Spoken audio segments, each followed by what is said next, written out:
Seperti Mas Rashid bertanya, apa saja program-program yang sudah ada sekarang dan akan dilanjutkan Prabowo Gibran?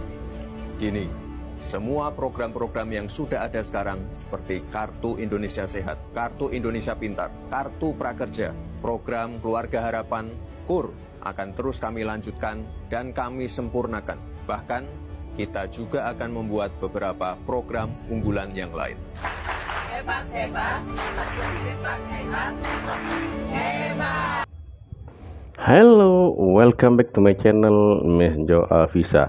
Pada kesempatan kali ini saya mau berbagi informasi seputar Pilpres tahun 2024 yang mana Gibran Rakabuming Raka sebagai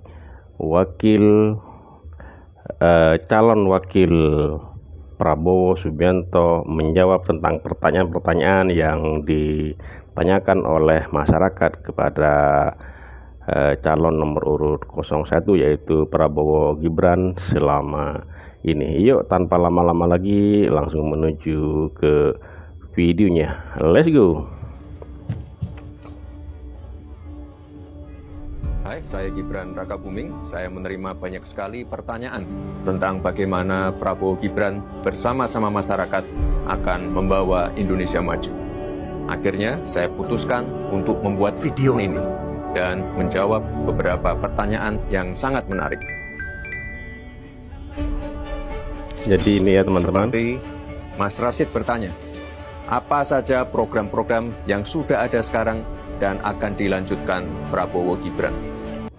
Jadi ini ya teman-teman, Gibran sudah menjawab keluhan-keluhan atau pertanyaan-pertanyaan yang pernah dilontarkan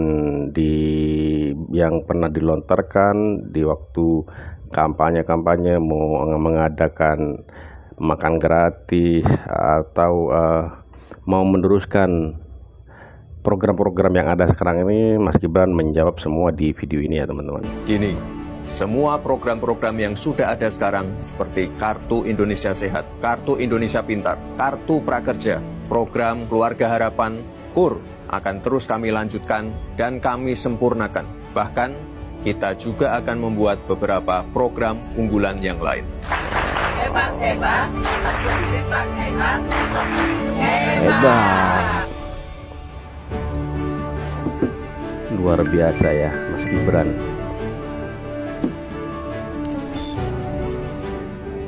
Mbak Tia penasaran, makan siang gratis dan susu gratis itu gimana sih ceritanya?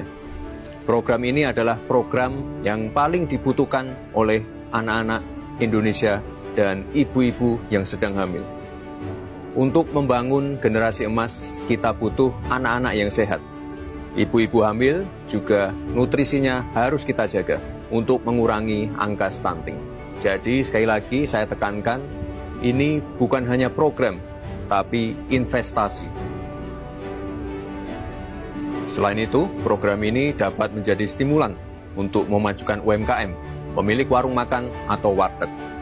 Kesejahteraan mereka membaik, roda ekonomi berputar, dan tentunya gizi anak-anak dan ibu hamil lebih terjamin.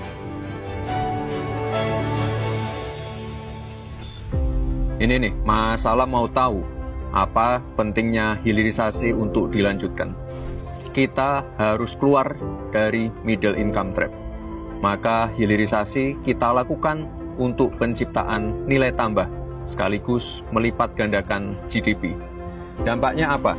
Penciptaan jutaan lapangan kerja, rakyat pun semakin sejahtera. Indonesia merupakan negara yang memiliki cadangan nikel terbesar di dunia dan cadangan timah terbesar kedua di dunia. Kita akan hilirisasi kekayaan tersebut, mulai dari kekayaan mineral, perikanan, kelautan, pertanian, sampai ke hilirisasi digital. Mas Andi juga tanya, kalau hilirisasi digital itu bagaimana? Bukan saja hanya kekayaan alam, pasar ekonomi digital kita sangat berpotensi untuk dihilirisasi, karena merupakan salah satu yang terbesar di dunia. Sehingga dampak dari kemajuan teknologi dapat langsung dirasakan manfaatnya untuk masyarakat Indonesia.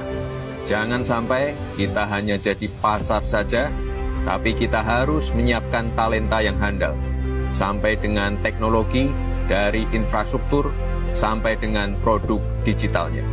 Mbak Amel bertanya, apa benar kalau Prabowo Gibran menang, pajak akan naik? Nah ini nih, banyak yang salah mengartikan. Menaikkan rasio pajak itu berbeda dengan menaikkan tarif pajak. Lalu bagaimana cara kita menaikkan rasio pajak? Tentunya dengan meningkatkan ekspor, hilirisasi, transisi energi hijau, mengurangi impor minyak, meningkatkan produktivitas dalam negeri, dan juga swasembada pangan. Menaikkan rasio pajak berarti meningkatkan penerimaan negara. Maka ke depan perlu dibentuk Badan Penerimaan Negara yang ada di bawah komando langsung dari Presiden. Sehingga ke depan Dirjen Pajak dan Bea Cukai kita jadikan satu. Maka dalam hal ini Badan Penerimaan Negara hanya fokus pada penerimaan negara saja, tidak lagi fokus pada pengeluaran. Semoga terjawab ya. Wow, keren ya. Mbak Rani bertanya, IKN gimana mas? Pemerataan pembangunan itu wajib. Pembangunan tidak boleh lagi Jawa sentris. Saat ini investasi di luar Jawa sudah meningkat mencapai 53%. Dengan adanya pembangunan yang berkelanjutan di IKN akan membuka titik pertumbuhan ekonomi baru, meningkatkan akses dan konektivitas, serta membuka lapangan kerja. IKN ini bukan sekedar membangun gedung pemerintahan, tapi merupakan cikal bakal pemerataan pembangunan Indonesia. IKN adalah showcase transformasi pembangunan Indonesia. Jadi, boleh nggak Indonesia maju? Boleh! Boleh nggak Indonesia sejahtera? Boleh. Boleh nggak Indonesia bahagia? Boleh banget. Boleh nggak Prabowo Gibran? Boleh dong. Wow, keren banget ya ini. Pernyataannya Mas Gibran menjawab semua pertanyaan-pertanyaan yang mana pertanyaan itu menjadi penasaran kalau tidak dijelaskan ya. Mungkin dengan penjelasan seperti ini teman-teman atau masyarakat di seluruh Indonesia bisa puas dengan jawabannya Mas Gibran yang ada di dalam video ini.